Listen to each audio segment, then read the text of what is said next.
ఇంకా మా వారు కోడిని గుద్దేసినాడు అని చెప్పాను కదా, ఆ కోడిని అయితే కోపించుకొచ్చినాడు. దాన్ని నైట్ కొంచెం ఫ్రై చేసేసి మీద అంతా ఫ్రిడ్జ్ లో పెట్టినా అనమాట. మిగతా కూర అంతా నైట్ డీప్ ఫ్రిడ్జ్ లో పెట్టినా అనమాట. నాన్ వెజ్ ఏదైనా సరే డీప్ ఫ్రిడ్జ్ లోనే పెట్టాలి, నార్మల్ ఫ్రిడ్జ్ లో పెట్టకూడదు. మార్నింగ్ లేచి చూస్తే అది గట్టిగా అయిపోయి ఉంది, అందుకని చెప్పి నార్మల్ ఫ్రిడ్జ్ లో పెట్టినాను. మధ్యాహ్నం కూర చేద్దామని తీసి చూసేసరికి గట్టిగా ఉందన్నమాట, పీకు తన్నగా రావటం లేదు.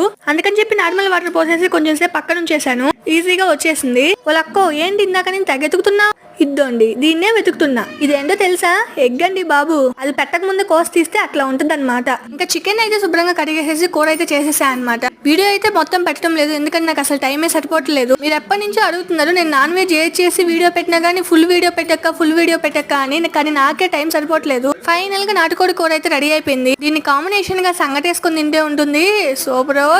ఎంత మందికి ఇష్టం కామెంట్ చేసేయండి. అట్ట పుట్టింటి వాళ్ళకి ఇట్ట మెట్టింటి వాళ్ళకి కాంబినేషన్ అంటే చాలా ఇష్టం అండి బాబు. అసలు ఇష్టపడిన వాళ్ళు ఉంటారా? నాకు తెలిసి డౌటే. ఉంటే కామెంట్ చేసేయండి వాళ్ళు కూడా మరి.